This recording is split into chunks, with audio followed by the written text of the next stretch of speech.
Assalamualaikum warahmatullahi wabarakatuh. Salam sejahtera bagi kita semua. Om Swastiastu, Namo Buddhaya, salam kebajikan, Rahayu. Yang saya hormati PLT Dirjen Diktiristek, Bapak Nizam, Dirjen Pendidikan Vokasi, Ibu Kiki Yulianti, Kepala Beskap, Bapak Anindito Aditomo, Kepala dan Perwakilan dari Dinas-Dinas Pendidikan, Ibu dan Bapak Pimpinan Perguruan Tinggi Negeri, kepala sekolah dan guru, serta adik-adik pelajar dan mahasiswa yang saya banggakan. Hari ini adalah momen yang saya sangat tunggu-tunggu karena Merdeka Belajar episode ke-22 ini adalah terobosan yang menurut saya akan bisa menyelaraskan antara proses pembelajaran pendidikan menengah dan kualitas input pendidikan tinggi. Saya rasa hari ini akan kabar gembira bagi adik-adik yang ingin masuk universitas dari berbagai aspek. Izinkan saya melakukan sedikit paparan, silakan. Berikut. Kami semua tahu bahwa untuk bisa melompat ke masa depan dan bukan hanya mengejar ketertinggalan kita perlu pendidikan yang adil, inklusif, dan holistik. Dan episode Merdeka Belajar ke-22 ini tujuannya adalah untuk membangun jembatan, untuk memastikan bahwa pendidikan kita sebelum perguruan tinggi dan input kita masuk ke dalam perguruan tinggi itu menyambung dan terintegrasi. Berikut. Seperti yang kita tahu, sistem pendidikan kita tujuan utamanya adalah membangun profil pelajar Pancasila. 6 profil ini adalah tujuan besar kita dalam Merdeka Belajar dan tujuan besar transformasi pendidikan Indonesia. Berikut. Saat ini sudah ada berbagai macam transformasi yang mungkin para pemirsa di sini sudah mengetahui beberapa perubahan-perubahan besar yang sudah dilakukan di pendidikan dasar dan menengah dan juga di pendidikan tinggi. Contohnya di pendidikan dasar menengah kita sudah merubah mekanisme penerimaan peserta didik, kita sudah merubah asesmen nasional yang sekarang berbasis numerasi dan literasi dan survei karakter. Kita sudah menawarkan kurikulum merdeka yang alhamdulillah lebih dari 140.000 sekolah secara sukarela sudah mengadopsinya, dan rapor pendidikan yang memberikan detail dan data kepada masing-masing sekolah bagaimana hasil capaian mereka. Di pendidikan tinggi pun sudah banyak sekali perubahan transformatif seperti hak belajar di luar kampus, NBKM, transformasi KIP kuliah yang sekarang bisa mendorong impian dan cita-cita terbesar daripada adik-adik kita. Kita melibatkan praktisi dengan cara besar ke dalam pembelajaran, dalam program praktisi mengajar, dan juga mekanisme pendanaan PTN yang sekarang meningkat kualitasnya. Berikut. Tetapi pada saat ini kita mengerjakan berbagai macam transformasi baik di pendidikan dasar dan menengah dan juga di pendidikan tinggi, tapi belum ada jembatannya. Berikut. Yang kita butuhkan sekarang adalah kebijakan. Ya, kebijakan yang akan menjembatani kebijakan-kebijakan Merdeka Belajar di pendidikan dasar menengah dan di perguruan tinggi. Dan jembatan ini adalah kebijakan seleksi masuk perguruan tinggi negeri untuk memastikan bahwa transformasi baik di pendidikan dasar menengah dan pendidikan tinggi itu terjadi terintegrasi, ya, dan ada sinergi di antara semua perubahan yang kita lakukan. Berikut. Ya. Kita ingin transformasi seleksi masuk PTN ini semakin menyempurnakan mekanisme-mekanisme yang sebelumnya sudah ada. Ada beberapa prinsip dasar perubahan yang ingin kita dorong. Ya. Kami ingin bahwa pembelajaran yang terjadi di sekolah itu adalah pembelajaran yang menyeluruh, ya, menyeluruh dan mendalam. Kita ingin juga prinsip perubahan, dan ini harusnya sudah sangat jelas dengan arah kita dengan AM. Kita lebih fokus bukan kepada pemadatan materi, tetapi kita fokus kepada kemampuan penalaran. Itulah yang terpenting. Bukan berapa jumlah hafalan yang dikuasai oleh siswa-siswa kita, tetapi kemampuan bernalar. Kita juga ingin bahwa perubahan ini lebih inklusif, bahwa mengeliminasi atau meminimalisir diskriminasi, ya, antara yang punya tingkat sosioekonomi lebih tinggi dan yang mungkin masih punya kebutuhan dari sisi ekonomi. Harus lebih inklusif dan tidak diskriminatif.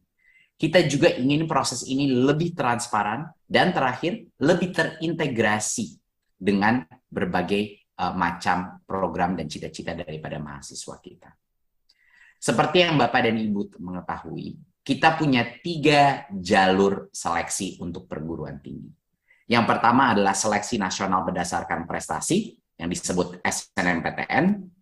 Kedua, kita punya seleksi nasional berdasarkan tes, yang disebut SBMPTN. Dan yang ketiga adalah seleksi secara mandiri oleh masing-masing PTN. Jadi semua perguruan tinggi negeri kita ada 3 jalur tersebut. Nah, sekarang saya akan membahas perubahan yang akan kita implementasikan di setiap jalur seleksi ini. Berikut. Kita mulai dengan seleksi nasional berdasarkan prestasi atau yang dikenal sebagai SNMPTN. Sebelumnya, jalur seleksi prestasi ini memisahkan calon mahasiswa berdasarkan jurusan di pendidikan menengah.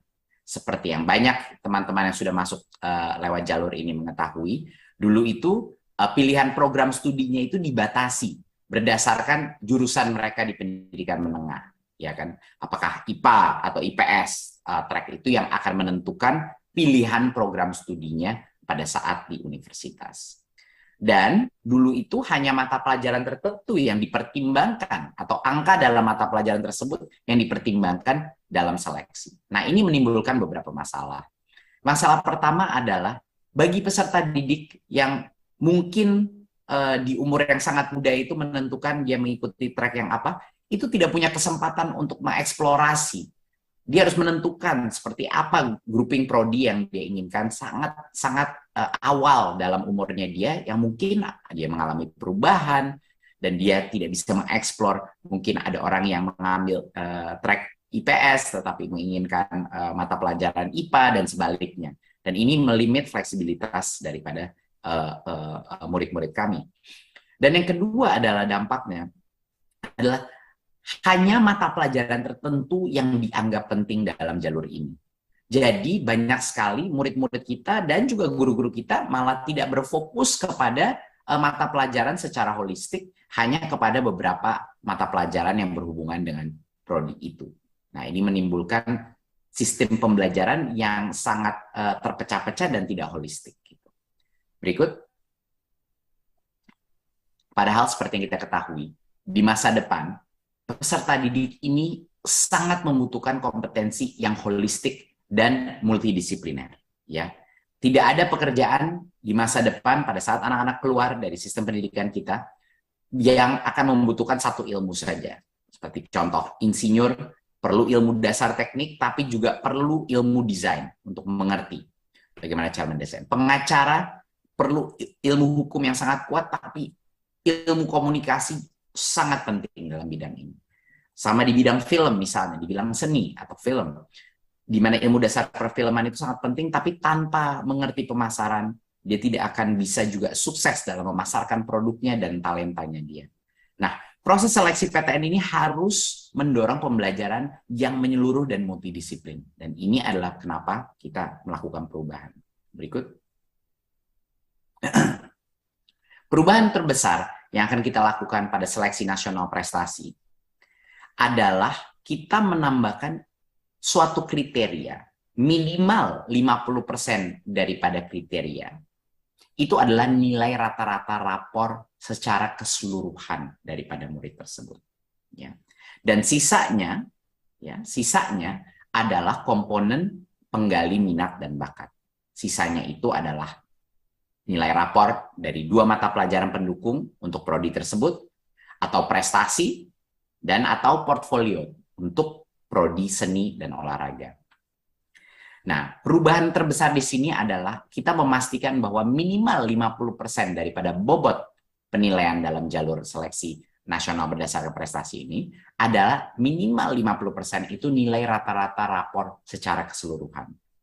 Dengan ini kita akan memastikan bahwa setiap murid masih mementingkan pembelajaran dia di tingkat jenjang sekolah menengah, ya, dan tidak mengabaikan atau menelantarkan mata pelajaran lainnya.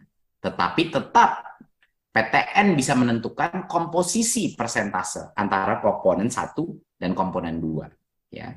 Jadinya asal minimal 50% itu nilai rata-rata, sisanya adalah terserah Bisa nilai rata-rata ditinggikan oleh PTN, bisa juga seluruh 50%-nya lagi pilihan dari PTN dan prodi tersebut untuk menentukan apa komposisinya. 2 mata pelajaran pendukungnya berapa persen, prestasinya berapa persen, dan lain-lain. Ya.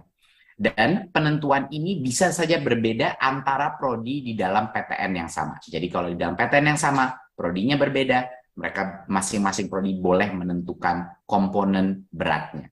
Apakah dia mau 50% full kepada 2 mata pelajaran pendukung, atau mungkin dibagi 25% mata pelajaran pendukung, atau 25% prestasi dalam suatu lomba atau suatu kriteria kompetisi, itu dipersilahkan kepada PTN-nya. Tapi perubahan yang terbesar adalah kami memasang 50% daripada bobot itu adalah nilai rata-rata secara keseluruhan, seluruh mata pelajaran. Sehingga semua mata pelajaran masih ada bobotnya dan nilainya. Berikut. Ya. Dan apa yang akan terjadi kalau kita melakukan perubahan ini? Peserta didik akan terdorong untuk berprestasi di seluruh mata pelajaran. Ya. Dan guru-gurunya pasti akan juga bisa melihat bahwa ada motivasi bagi peserta didik untuk mendapatkan angka yang cukup baik di seluruh rapor murid tersebut. Dan peserta didik juga terdorong untuk mengeksplorasi minat dan bakatnya secara mendalam.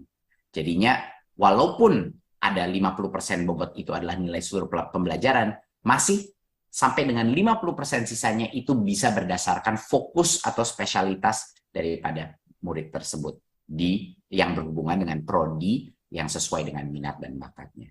Jadinya di sini ada keseimbangan antara saya masih harus mendapatkan angka yang baik, rapor secara keseluruhan, tetapi yang harus lebih penting lagi adalah dan yang bobotnya sama besarnya dengan nilai rapor keseluruhan adalah area fokus saya atau spesialitas minat dan bakat saya.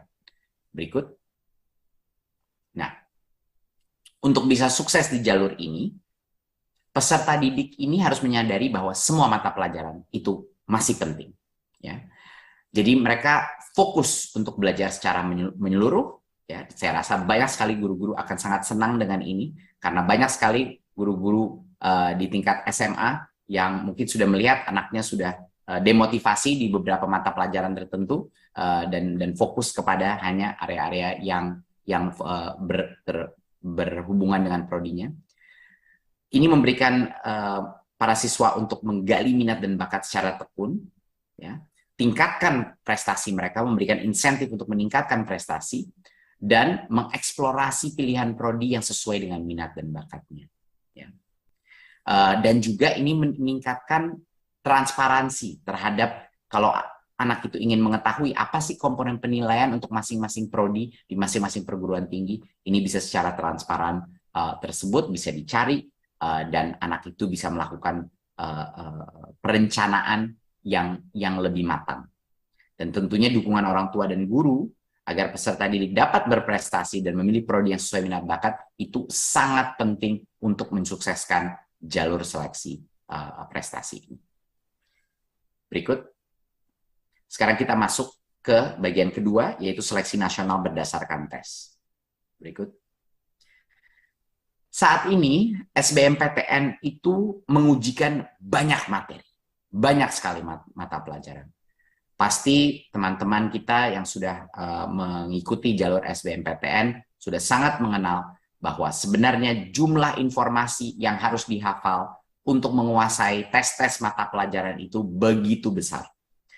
Kita melihat juga pola-pola di sekolah-sekolah kita, di sekolah-sekolah menengah kita, bahwa banyak sekali guru terpaksa atau terdorong, tertekan untuk mengejar penuntasan materi.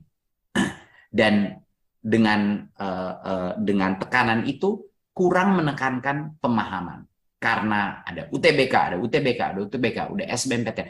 Jadi tekanan itu benar-benar mendorong banyak sekali guru-guru kita untuk fokus, dan bahkan orang tuanya juga menekan guru-gurunya untuk fokus kepada pertanyaan soal-soal UTBK. Dan guru akhirnya menghabiskan waktu belajar untuk melatih mengerjakan soal-soal ini. Dampaknya apa? Kualitas pembelajaran yang mendalam itu turun di dalam sekolah-sekolah kita.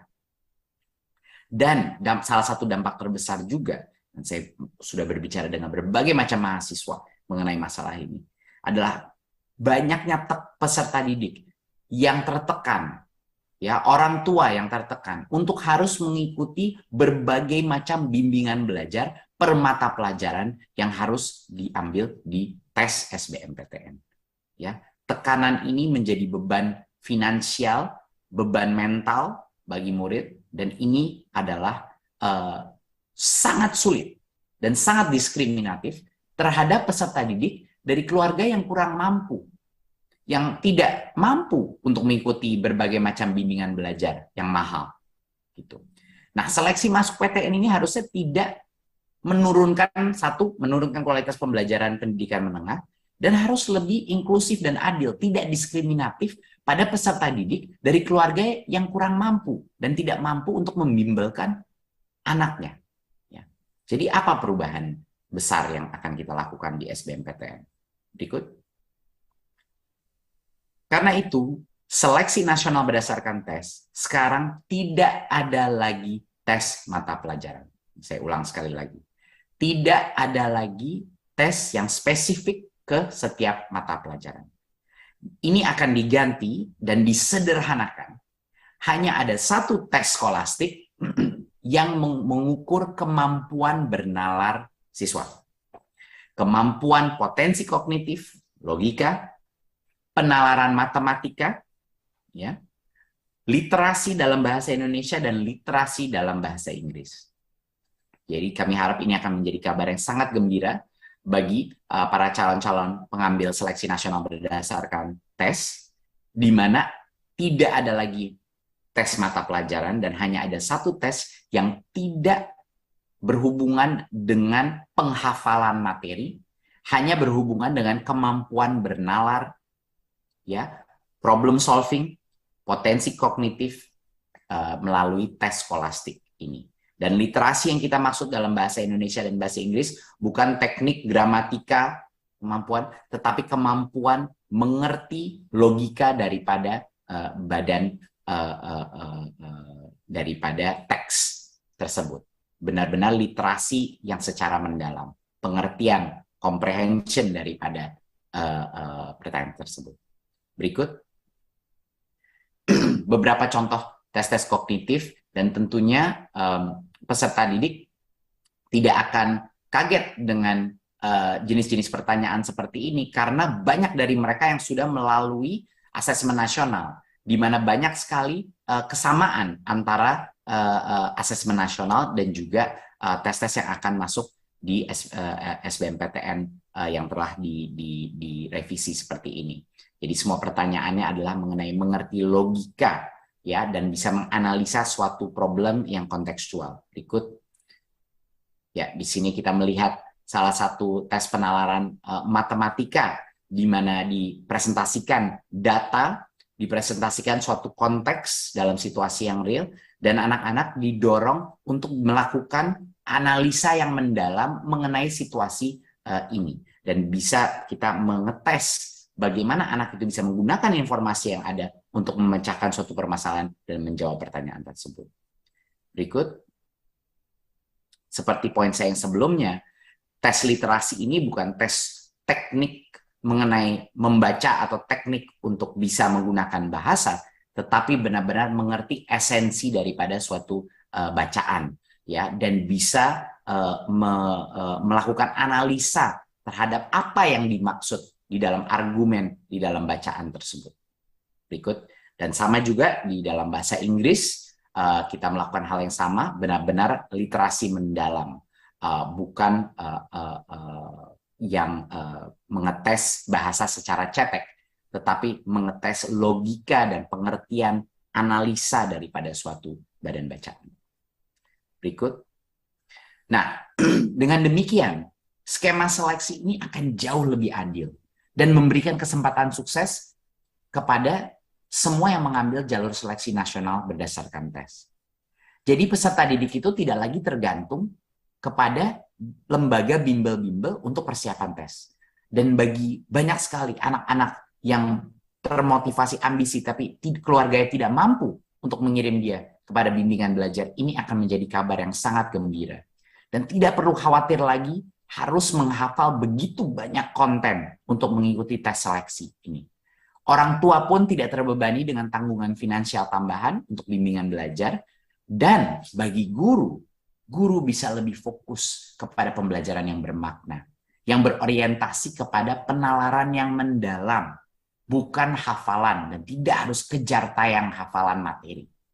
Dan mereka bisa percaya diri lagi bahwa pembelajaran sesuai kurikulum itu sudah cukup untuk bisa menyiapkan peserta menghadapi seleksi. Tetapi harus mendalam, fokus kepada penalaran. Nah, kerjasama antara peserta didik dan guru melalui pengasahan logika dan daya nalar murid, ini yang akan meningkatkan kesuksesan peserta didik. Bukan drilling menghafalkan soal-soal tes. Berikut. Nah, untuk yang ketiga, seleksi mandiri. Kita akan mendorong perubahan. Saat ini ada beberapa permasalahan dengan seleksi jalur mandiri. Menurut kami, tingginya keragaman jenis mekanisme antara PTN kita itu besar sekali. Besar sekali. Semuanya berbeda-beda. Dan akibatnya adalah tidak ada standarisasi yang mengatur transparansi dan akuntabilitas proses. Nah, apa ini dampaknya? Masyarakat banyak yang merasa dan punya persepsi bahwa jalur seleksi mandiri ini berpihak kepada mahasiswa yang punya kemampuan finansial tinggi. Banyak persepsi publik yang kadang-kadang skeptis dan tidak percaya tentang transparansi daripada proses jalur mandiri ini. Padahal PTN itu adalah instansi pemerintah yang harus memberikan pelayanan secara adil kepada masyarakat. Jadi, kami merasa seleksi jalur mandiri ini perlu memiliki standar transparansi yang sama antara PTN. Berikut. Apa kebijakan kita? Pemerintah akan mengatur agar seleksi mandiri ini dilaksanakan dengan lebih transparan. Step pertama kita akan mewajibkan PTN untuk mengumumkan sebelum pelaksanaan seleksi mandiri 4 hal. 1 adalah jumlah mahasiswa yang akan diterima masing-masing program studi dan fakultas. Kedua adalah metode penilaian calon mahasiswanya juga harus diumumkan secara transparan. Tes secara mandiri atau kerjasama tes melalui konsorsium, memanfaatkan nilai dari hasil seleksi nasional, dan lain-lain. Dan 3, berapa harus diumumkan sebelum seleksi mandiri, besaran biaya atau metode penentuan besaran biaya yang dibebankan bagi calon mahasiswa. Dan keempat adalah calon mahasiswa atau masyarakat bisa diberikan akses untuk melaporkan ya melalui kanal pelaporan whistleblowing system Inspektorat Jenderal Kementerian kalau ada bukti permulaan atas pelanggaran pengaturan dalam proses seleksi. Jadi kalau ada apapun masih ada kanal untuk melakukan pelaporan, masih ada kanal di mana masyarakat bisa berpartisipasi untuk memonitor transparansi ini. Dan ini yang akan menguatkan filsafat penting kita dan akan kita sebut secara eksplisit dalam regulasi bahwa seleksi mandiri PTN harus berdasarkan seleksi akademis dan dilarang dikaitkan dengan tujuan komersial. Itu adalah garis besarnya adalah di situ. Berikut. Nah, sesudah pelaksanaan seleksi mandiri, PTN juga diwajibkan mengumumkan 1, jumlah peserta seleksi yang lulus, dan juga sisa kuota yang masih belum terisi. 2, mengumumkan masa sanggah selama 5 hari kerja setelah pengumuman hasil seleksi. Ketiga, tata cara penyanggahan hasil seleksi harus diumumkan secara transparan. Dan yang keempat, sama juga seperti sebelum pelaksanaan seleksi, setelah pelaksanaan seleksi juga mahasiswa dan masyarakat dapat melaporkan melalui kanal pelaporan whistleblowing sistem kita kalau ada bukti permulaan atas pelanggaran peraturan dalam proses seleksi ini. Jadi sekarang kita memberikan kemampuan untuk memonitor masing-masing PTN kembali kepada masyarakat. Kita mendorong PTN untuk mengumumkan aturan mainnya apa sebelum seleksi dan setelahnya. Dan masyarakat bisa melihat apakah proses yang dilalui setelah seleksi mandiri itu mengikuti apa yang dijanjikan dan diumumkan oleh masing-masing PTN. Sehingga kita punya sistem yang jauh lebih transparan dari sebelumnya. Berikut. Inilah masyarakat sekarang bisa berperan aktif dalam mengawasi proses seleksi secara mandiri PTN. Dan apabila memiliki bukti permulaan atas pelanggaran peraturan bisa laporkan langsung di dalam laman website kita wbs.kemdikbud.go.id atau kemdikbud.lapor.go.id. Jadi kami mengajak masyarakat untuk tolong ikut terlibat dalam proses pengawasan ini sehingga seleksi mandiri ini bisa jauh lebih transparan dan akuntabel dan kepercayaan publik terhadap seleksi mandiri meningkat. Berikut. Sekian kira-kira perubahan besar yang akan dilakukan untuk transformasi seleksi PTN. Akan saya ringkas sekali lagi. Untuk seleksi nasional berdasarkan prestasi SNMPTN, kita menambahkan minimum kriteria bobot 50% kepada rata-rata nilai rapor seluruh mata pelajaran. Sehingga setiap pencapaian siswa, setiap mata pelajaran itu ada bobotnya dalam seleksi proses ini. Sisanya itu kita berikan kebebasan terbesar kepada Prodi dan PTN untuk menentukan bobotnya antara mata pelajaran yang spesifik ke Prodi itu prestasi atau portfolio. Untuk seleksi nasional berdasarkan tes atau SBMPTN, tidak ada lagi tes mata pelajaran spesifik. Hanya ada satu tes skolastik yang mengukur potensi kognitif, penalaran matematika, literasi dalam bahasa Indonesia dan bahasa Inggris. Dan ini akan menyederhanakan secara drastis tes seleksi ini dan meringankan beban kepada orang tua untuk harus membimbelkan anaknya di dalam setiap tes, menurunkan tekanan kepada guru untuk melakukan drilling tes UTBK yang selama ini terjadi dan fokus kepada penalaran dan fokus kepada kurikulum mereka yang mendalam. Dan untuk seleksi secara mandiri, kita akan meningkatkan transparansi dan akuntabilitas dan memberikan kesempatan untuk masyarakat untuk mengawasi proses pelaksanaan tersebut dengan memastikan bahwa PTN mengumumkan semua kriteria dan proses daripada seleksi jalur mandiri sebelum dan sesudah seleksi terjadi. Berikut. Terima kasih Bapak Ibu untuk waktunya. Saat ini kami merasa Merdeka Belajar 22 ini sangat besar dan saya harap ini bisa menjadi kabar yang sangat gembira bagi guru-guru, bagi murid-murid kita, dan bagi orang tua yang saat ini sedang merencanakan seleksi masuk ke dalam perguruan tinggi. Semoga dengan jembatan kebijakan ini antara pendidikan menengah dan pendidikan tinggi, kita bisa menciptakan jalur seleksi yang jauh lebih transparan dan sangat lebih demokratis, sangat lebih menjunjung tinggi keadilan sosial bagi seluruh rakyat Indonesia, lebih sederhana untuk murid-murid kita, sehingga mereka bisa juga fokus dalam pembelajaran mereka di tingkat jenjang sebelumnya, dan juga mereka punya kesempatan yang sama untuk sukses, apapun tingkat ekonomi mereka. Terima kasih. Wassalamualaikum warahmatullahi wabarakatuh.